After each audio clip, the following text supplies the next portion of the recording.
आला हजरत को इल्म हदीस पर मलका कैसा था, हदीस याद कितनी थी हैं? आपसे सवाल हुआ, लोग कहते हैं कि मक्की मदनी मुस्तफा सल्लल्लाहु तआला अलैहि वसल्लम को दाफिउल बला यानी मुसीबत दूर करने वाला कहना शिर्क है, आप बताइए इसके बारे में। आला हजरत ने उसका जवाब लिखा, सुनो 300 हदीसें जिक्र फरमाई।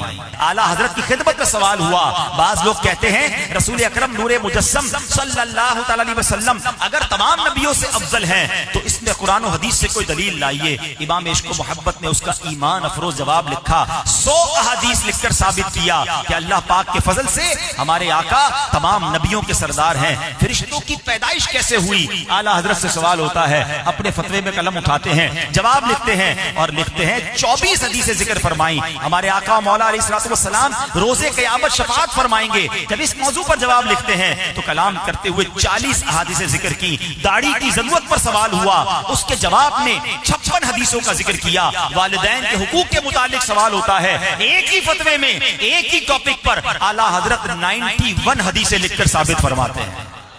इल्म का दरिया हुआ है मौजज़न तहरीर में जब कलम तूने उठाया।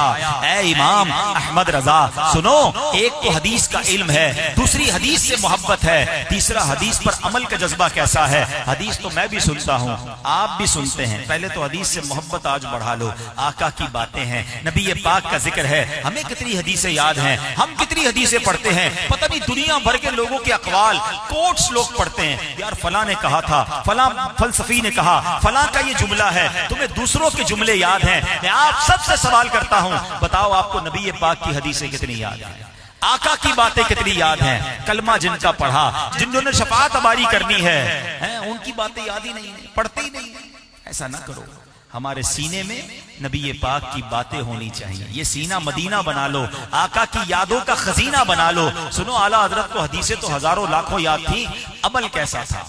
एक बार मक्का पाक में है आला हजरत और तबीयत खराब हो गई, बुखार, अब दवाई वगैरह ली। जैसे ही थोड़ा सा बाहर निकले तो देखा बादल आ गए।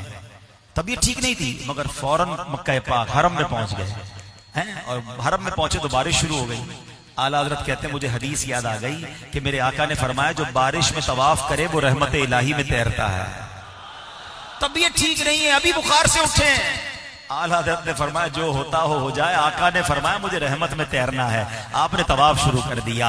हदीस पढ़ी भी है, अमल का जज्बा भी है, हदीस पर यकीन भी है। एक बार आला हज़रत की आंखों में कुछ प्रॉब्लम हो गया, डॉक्टरों ने कहा किताब छोड़ दीजिए, पढ़ना छोड़ दीजिए, लिखना छोड़ दीजिए, वरना बीनाई चली जाएगी, इतने साल बाद आपकी बीनाई खत्म हो जाएगी। आला हज़रत को किसी ने कहा 15 दिन तो छोड़ें। आप कहते हैं 15 मिनट किताब नहीं छोड़ सकता, मुझे फतवे देने, उम्मत की रहनुमाई करनी है, नेकी के कामों का अंबार है। डॉक्टर मना करते, हकीम मना करते, कहा नहीं मानोगे, आंखें चली जाएंगी। आला हजरत को हदीस याद आई, मेरे आका ने फरमाया है किसी बीमार को देखकर जो कोई ये दुआ पढ़ ले, अल्हम्दुलिल्लाहिल्लज़ी आफानी मिम्मा इब्तलाका बिही व फद्दलनी अला कसीरिम मिम्मन खलक तफदीला, तो फिर आका फरमाते हैं किसी बीमार को देखकर परेशान हाल को ये दुआ पढ़ ले, वो मुसीबत उसे नहीं होगी, वो मुसीबत से महफूज रहेगा। आला हजरत ने मोतिये की बीमारी वाले एक शख्स के पास जाकर उसको देखकर ये दुआ पढ़ ली, कलम ना छोड़ा, किताबें ना छोड़ी। कहते डॉक्टर कहते बीनाई चली जाएगी। जब से दुआ पढ़ी है 30 साल हो गए हैं, आंखें सलामत हैं।